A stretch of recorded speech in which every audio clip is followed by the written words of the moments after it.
सच्चिदानन्दरूपाय विश्वोपत्यादिहेतवे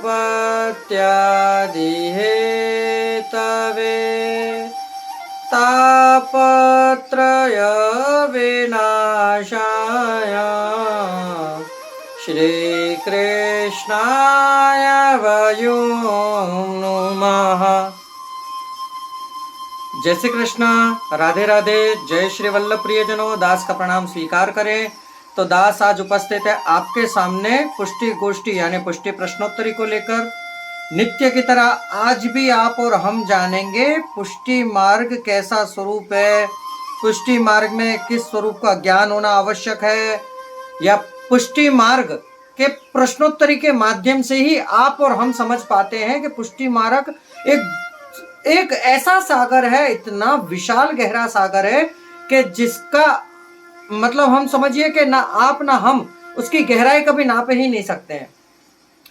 एक घड़ी 7 समुद्रों में से एक समुद्र की गहराई हम फिर भी नाप सकते हैं, परंतु पुष्टि मार्ग की गहराई हम नहीं नाप सकते। ये एक विशाल सागर है।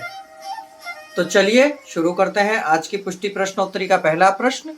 प्रश्नोत्तरी प्रारंभ करने से पहले दास आपसे निवेदन करना चाहेगा कि यदि आप हमारे चैनल पर नए हैं तो सर्वप्रथम हमारे चैनल को सब्सक्राइब कर लें, लाइक करें, कमेंट बॉक्स में जय श्री कृष्णा, राधे राधे, जय श्री वल्लभ लिखें और हो सके उतना इसे शेयर करें, जिससे ये पुष्टि प्रश्नोत्तरी हर एक वैष्णव के फोन में जा पहुंचे, जिससे उन्हें कुछ सीखने की जिज्ञासा या लालसा हो तो वह सीख सके। तो चलिए शुरू करते हैं आज का पहला प्रश्न। कहते हैं पुष्टि मार्ग भगवान को भजने का कैसा मार्ग है? तो कहते हैं पुष्टि मार्ग भगवान को भजने का भावात्मक मार्ग है। पुष्टि मार्ग में भगवान का स्वरूप कैसा है? इसका भी उत्तर सेम। पुष्टि मार्ग में भगवान का स्वरूप भावात्मक है। आप भाव से, यदि कहते हैं पत्र पत्र डाल डाल कण कण में प्रभु व्याप्त है, उसी प्रकार यदि आपके अंदर भाव है तो आप प्रभु के सामने वैष्णव में दर्शन होंगे, स्तंभ में दर्शन होंगे। अरे प्रहलाद जी को तो हर कण में प्रभु के दर्शन होते थे, तो आपको और हमको क्यों नहीं हो सकते? तो भावात्मक वो।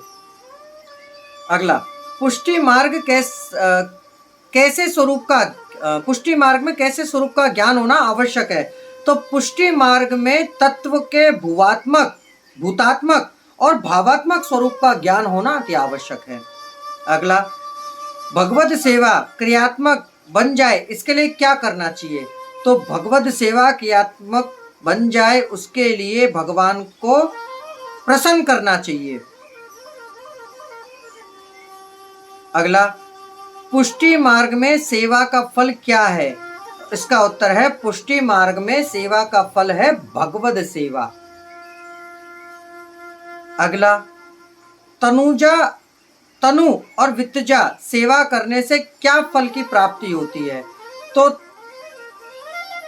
तनु वित्तजा सेवा करने से अहंता ममता रूप संसार के ताप से निवृत्ति, इष्ट में प्राप्ति, मानसी सेवा में सिद्धि, इस प्रकार 3 फल प्राप्त होते हैं।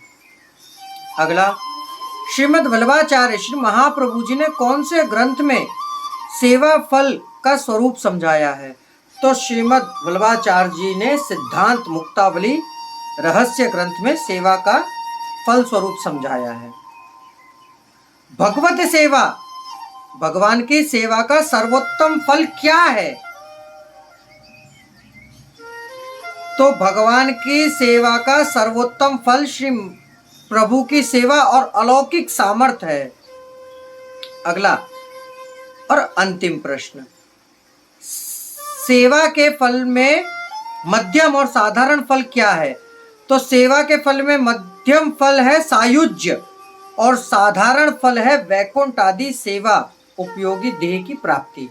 तो प्रियजनों, ये है आज की पुष्टि प्रश्नोत्तरी। सुनकर यदि आपको आनंद की अनुभूति हो रही हो तो इसे शेयर अवश्य करिएगा। अब दास आज्ञा चाहेगा। जय श्री कृष्णा, राधे राधे, जय श्री वल्लभ।